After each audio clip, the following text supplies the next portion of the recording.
Hello বন্ধুরা, আমি চলে এলাম নতুন একটা রেসিপি তোমাদের সাথে শেয়ার করতে। আজকে আমি বানিয়েছি পোহা।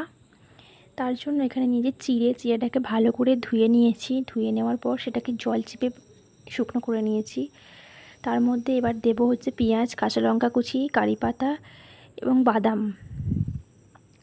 বাদাম দেওয়ার পর এবার চিড়েটাকে ভালো করে নুন, হলুদ আর একটু লেবুর রস মাখিয়ে নিয়েছি। কড়াইতে তেল গরম করে এর মধ্যে শুকনো লঙ্কা, জিরে এবং সর্ষে দিয়ে দিয়েছি। দেওয়ার পর তার মধ্যে বাদাম দিলাম, কারি পাতা দিলাম। দেওয়ার পর এটাকে ভালো করে ভেজে নিয়েছি। এবার এর মধ্যে অ্যাড করব পেঁয়াজ কুচি, কাঁচা লঙ্কাটা আমি আগেই দিয়ে দিয়েছি এর মধ্যে। এবং এর মধ্যে দিলাম একটু হালকা চিনি।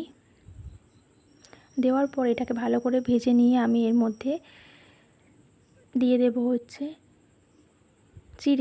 চিড়ে দেওয়ার পর দেখো ভালো করে এটাকে নেড়ে চেড়ে নিয়ে আমাদের পোহা রেডি।